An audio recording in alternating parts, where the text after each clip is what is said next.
Who will cry when you die. इस पुस्तक के लेखक रॉबिन शर्मा हमें जीने के 101 सूत्र बता रहे हैं।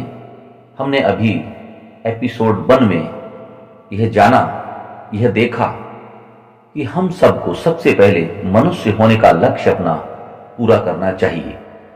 मनुष्य होने का लक्ष्य कुछ इस प्रकार बताया गया कि हम धरती ग्रह पर रहने का किराया या अपना लक्ष्य तब पूरा कर पाएंगे जब हम दूसरों के उपयोग के लिए भी अपना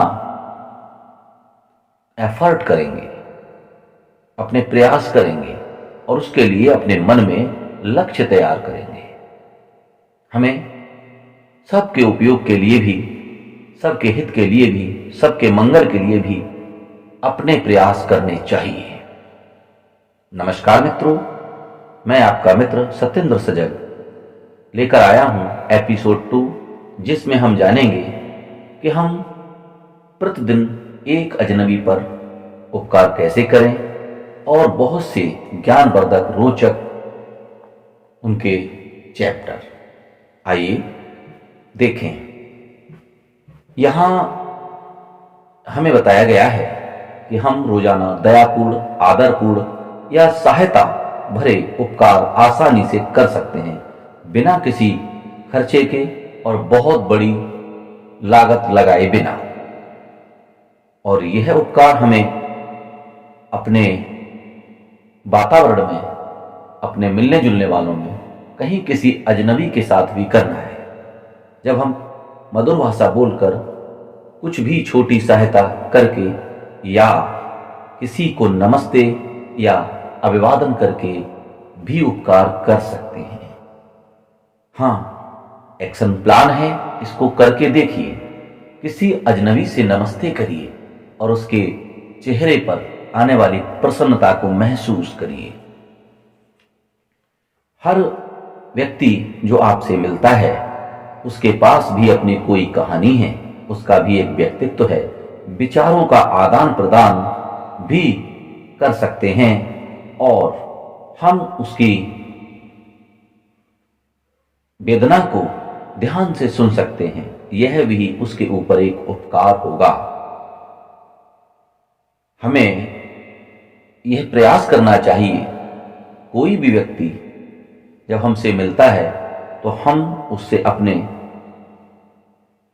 विचारों का कुछ ऐसा आदान प्रदान या ऐसी मधुर बातों का आदान प्रदान करें कि वह हमें याद रखे और मधुर स्मृति लेकर ही हमसे दूर जाए। हमें अपने धन, अपने समय, अपनी खुशियों का दशांश अवश्य दान करना चाहिए। हाँ, कम से कम 10वां हिस्सा हम प्रतिदिन दान करते चलें, अपनी खुशियों में से, अपने समय से और अपने श्रम से, अपने धन से। फिर जितना संभव है दान करिए और आनंद करिए। आगे लेखक कहते हैं, हमें अपना दृष्टिकोण सदैव ही दृढ़ बनाए रखना होगा। यहां दृष्टिकोण की भी चर्चा बिल्कुल अलग है। लेखक दृष्टिकोण किस प्रकार से समझाते हैं, आइए एक कहानी के माध्यम से समझते हैं जो लेखक ने इसमें लिखी है। एक बार एक व्यक्ति बिस्तर पे, इसे कट करना होगा।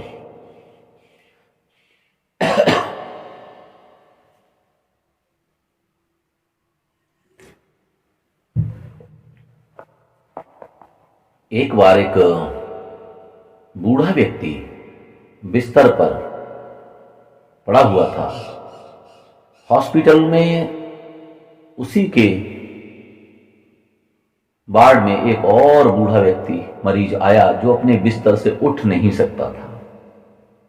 वह अपने बिस्तर पर लेटा ही रहता था। कुछ इस प्रकार की उसे गंभीर समस्या थी। लेकिन जो बुढ़ा पहले से भर्ती था हॉस्पिटल में, उसे खिड़की के पास वाला बेड मिला हुआ था। जब 2-4 दिन बीते तो उन दोनों बूढ़े लोगों में चर्चा होती थी, जान पहचान हो गई, और खिड़की से झांक करके पहले वाला मरीज दूसरे को कभी कभी सुनाता था कि बाहर देखो, बहुत सुंदर वातावरण है, पक्षी गीत गा रहे हैं, पेड़ लहलहा रहे हैं, बच्चे खेलते घूम रहे हैं, बड़े चहक रहे हैं, दौड़ रहे हैं, भाग रहे हैं। बड़ी मनोरम कहानी सुनाता था। खिड़की से देखता था, फिर अपने साथी मरीज को ऐसी बातें सुनाता था कि बाहर बहुत अच्छा लग रहा है, सूर्य आसमान में चमक रहा है, चिड़ियां चहक रही हैं, हवा बहुत अच्छी चल रही है, ऐसी बातें सुनाता था। समय बीतता गया और जो पड़ोसी नया मरीज, बूढ़ा मरीज आया था, उसको इसकी इस मधुर कहानी से ईर्ष्या होने लगी और धीरे धीरे उसके हृदय में उस खिड़की वाले मरीज से गुबार आने लगा और गुबार खूब बढ़ रहा था। जब वो कहानी सुनाता था तो बेमन कहानी सुनने लगा और समय बीत रहा था। अचानक एक दिन रात्रि में उस खिड़की वाले मरीज को बहुत ज्यादा तेज खांसी आ रही थी और वह बहुत बेचैन हो गया। वार्डन वहां नहीं थे, कोई भी केयर टेकर नहीं था। सभी के बेड में अलार्म लगा होता है मरीजों के, जिसे मरीज आसानी से बजा सकते थे। वह मरीज नहीं बजा पा रहा था, खिड़की वाला। लेकिन पड़ोसी मरीज जिसने उसको देख लिया, सुन लिया खांसते हुए, फिर भी उसने अलार्म नहीं बजाया और कोई भी उसकी देख रेख करने के लिए रात्रि में नहीं आया। अंततः वह बूढ़ा व्यक्ति स्वर्ग से हार गया और जब वो खत्म हो गया तो वह स्थान खाली हो गया। दोपहर में ही उस बूढ़े व्यक्ति ने हॉस्पिटल के कर्मचारियों से डिमांड की कि कृपया मुझे खिड़की वाले स्थान पर मेरे बेड को सरका के कर दिया जाए। उसकी बड़ी जिज्ञासा बन गई थी कि मुझे भी खिड़की से झांकना है। बिना किसी समस्या के कर्मचारियों ने उसको उसी स्थान पर पहुंचा दिया जहां खिड़की वाली बेड होती थी। और वह मरीज जब खिड़की से जैसे ही वहां आया और उसने खिड़की से झांका और झांक कर बड़ा स्तब्ध हुआ और वह अपने पूर्ववर्ती मरीज की कहानी को समझ गया था। बहुत अफसोस उसे हुआ, उसे बहुत दुख हुआ उसके गुजर जाने का, खिड़की वाले मरीज के मर जाने का। अब उसको बहुत दुख हो रहा था। ये तो बड़ा उपकारी था और मैं बड़ा गुबारी था, मेरे हृदय में बड़ा गुबार भरा रहा। क्यों अफसोस हुआ? क्योंकि जब उसने बाहर झांक कर देखा तो बाहर कोई पेड़ था ही नहीं। एक भूर जैसा पड़ा हुआ था, कूड़ा पड़ा हुआ था, गंदा सा एक छोटा सा स्थान था और सामने दीवार थी, ईंटों की गली हुई दीवार, जिसपे कोई सौंदर्य नहीं था। बच्चों को खेलने को भी कोई जगह नहीं थी और जैसे हवा के झोंके बताता था वैसे हवा के झोंके भी नहीं आ रहे थे। तो वह मरीज कर क्या रहा था? उसका दृष्टिकोण क्या था? वह अपने साथी मरीज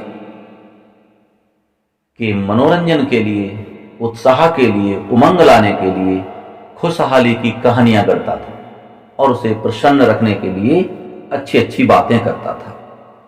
तो प्रिय मित्रों, यहां इस कहानी के माध्यम से लेखक ने हम सबको नजरिए अर्थात दृष्टिकोण के विषय में अच्छे से समझाया है।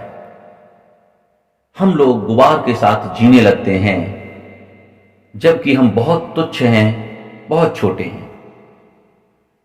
आप सब ने महान वैज्ञानिक स्टीफन हॉकिंग का नाम सुना ही होगा। उन्होंने कहा है कि हम एक अत्यंत छोटे तारे अर्थात सूर्य के छोटे से ग्रह पर रह रहे हैं जो खरबों तारापुंजों से घिरा है। गैलेक्सी हजारों लाखों गैलेक्सियों का एक अलग से भाग है, उसके भी किनारे रह रहे हैं। जब सूर्य और पृथ्वी इस ब्रह्मांड में इतने तुच्छ, इतने छोटे हैं तो हम कितने बड़े हैं और हमारी कितनी बड़ी समस्याएं हैं और हमारी कितनी बड़ी परेशानियां हैं। हमारी जिंदगी इस अनंत कायनात की एक बहुत छोटी सी बूंद के समान है। अतः विवेकपूर्ण तरीके से इसका स्वाद लेकर अपने सफर को आनंददायक बनाएं। बहुत विवेकपूर्ण तरीके से अपनी जिंदगी को खुशहाल बनाएं और खुशियां बिखेरते रहें। अगले चैप्टर में लेखक हमको प्रेम के संबंध में समझाते हैं कि हम दृढ़ प्रेम का भी अभ्यास करें। यहां दृढ़ प्रेम से संबंध लेखक का है आत्म अनुशासन। अगर हम सचमुच अपने लोगों को प्रेम करते हैं तो हमें स्वयं के लिए अनुशासित रहना पड़ेगा और कठोर अनुशासन का पालन करना पड़ेगा। एक सफल इंसान की मंशा वह सब करने की सदैव होती है जिसे असफल इंसान नहीं करना चाहता है। हम अगर स्वच्छंद स्वैच्छिक जीवन जीना चाहते हैं तो हमें सोने और जागने के प्रतिदिन समय का पालन करना होगा। अपने कार्य के लिए समय निकालना होगा। अपने स्वास्थ्य की रक्षा करने के लिए हमें अभ्यास एक्सरसाइज करनी होगी और हमें आत्मानुशासन का बहुत अच्छे से पालन करना ही होगा। लेखक यहाँ इसी को दृढ़ प्रेम कहते हैं। हम स्वयं से प्रेम करें और स्वयं के अनुशासन का पालन करें। लेखक हमें आगे बताते हैं कि हमें अपनी दिनचर्या को एक डायरी में लिख लेना चाहिए और उसका स्वयं ही निरीक्षण करना चाहिए। मैंने प्रारंभ में भी बताया था, इस बुक में एक्शन प्लान दिए गए हैं, हम कैसे अपने आप को ठीक करें। तो यहाँ लेखक समझा रहे हैं कि हमको डायरी मेंटेन करनी चाहिए जिसमें सारणी बना लेनी चाहिए और उसका निरीक्षण भी करना चाहिए। इस पूरी डायरी में हम पूरी दिनचर्या अपनी बनाएं और दिनचर्या का पालन करने के लिए स्वयं को ही उसका मॉनिटर भी बनाएं। इसके साथ ही एक और सारणी बनानी होगी जिसमें हम दिन भर के अपने अनुभवों को भी समय निकालकर लिखें और संध्या में ये लिखें आज हमने कौन सी घटना से क्या सीखा। इससे क्या होगा, इससे हमें स्वयं की मुलाकात करने का मौका मिलेगा।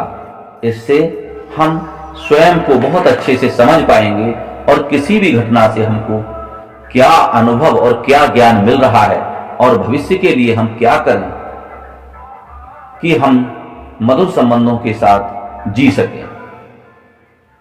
अपने साथ ईमानदारी से मंत्र का विकास करिए। मंत्र क्या है? अपना विकास करने के लिए हमें बताया गया है कि हम सत्य व्यवहार करें, सत्य का पालन करें। आज हम ऐसे संसार में रह रहे हैं जहां लोग स्वेच्छा से ही दिए गए वचन को हल्के में लेते हैं और कई बार उसे बदल देते हैं, उसे अपने ही द्वारा किए गए वादे पर झूठे सिद्ध होते हैं। हमें प्रतिदिन के व्यवहार को एक सप्ताह के बाद अपनी उसी डायरी में मेंटेन कर लेना चाहिए कि हमने इस सप्ताह में अपने कौन से वादे को पूरा नहीं किया है। हमें साप्ताहिक रूप से ये लिख लेना चाहिए, समझ लेना चाहिए कि हमने इस सप्ताह में किसी व्यक्ति से, किसी परिस्थिति में या किस प्रकार अपने कौन कौन से वचन से हम झूठे सिद्ध हुए हैं। तो उससे क्या होगा, हम इस प्रकार से अपने एक ईमानदारी के तत्व ज्ञान का विकास करने में सक्षम होंगे और हम धीरे धीरे बहुत से झूठे वादों का हिसाब रख करके उन झूठे वादों से बच पाएंगे। अवश्य ही बच जाएंगे अगर हम अपने ही झूठे वादों का हिसाब रखेंगे। अपने अतीत का आदर करें। हमें अपने अतीत के गौरवशाली समय को ही याद रखना चाहिए। यदि आप अपने बीते समय की परेशानियों की चर्चा ही करते रहते हैं या अपने पिछले कष्टों के विषय में विचार करते हैं तो यकीन करिए आप कष्ट से ही घिरे रहेंगे। वे कष्ट आपका अब भी पीछा नहीं छोड़ेंगे यदि आपने उनका पीछा नहीं छोड़ा तो। यह परम सत्य है कि आप हर वक्त जिस बारे में सोचते हैं वही बन जाते हैं। अतः आप अपने अतीत के कटु अनुभवों के लिए, कड़वे विचारों के लिए तुरंत त्यागिए और अतीत के मधुर विचारों को, मधुर स्मृतियों को चर्चा कीजिए। मधुर स्मृतियों के विषय में दूसरों को बताइए। जिन से आपको शिक्षा मिले ऐसे विचार दूसरों के साथ शेयर करें। अतीत से शिक्षा अवश्य लें। लेखक ये नहीं कह रहा है कि अतीत को पूरी तरीके से भुला दें। अतीत से शिक्षा अवश्य लें, लेकिन अतीत के दुख भरे विचारों की बार बार आप याद ना करें। यदि आपके हिस्से में परेशानियां, कष्ट, विफलताएं, बाधाएं ज्यादा रही हैं, तो इसका अर्थ है कि आपको किसी महान कार्य के लिए बार बार चुना गया था और अब समय आ गया है आपको महान कार्य, महान सफलता के लिए बेहतर ज्ञान व अनुभव के आधार पर अपनी पूरी सामर्थ्य लगा देना चाहिए। और अब सफल होने का उचित समय आ ही गया है। आपको भविष्य के लिए पर्याप्त ईंधन मिल चुका है जो पिछले समय में कष्टों के रूप में आपको मिला है। इससे आप बहुत दूर तक जाएंगे, बहुत सफल हो जाएंगे जब आप पिछले कड़वे अनुभवों को आधार बनाकर सुखद भविष्य के सपने देखेंगे। याद रखिए, यदि आप असुरक्षा, असफलता, भय और कष्टों के लंबे दौर से गुजर चुके हैं, बीमारियां और खतरे लगातार बने हुए हैं, तो भी अपने सुखद और आनंद के खुशनुमा पलों को याद करें। बेहतर भविष्य के सपनों को प्रबलता से बुने, चुने और पूरा करने के लिए तुरंत लग जाएं। आप अवश्य सफल होंगे। आगे लेखक ने हमको दो विचार और दिए हैं।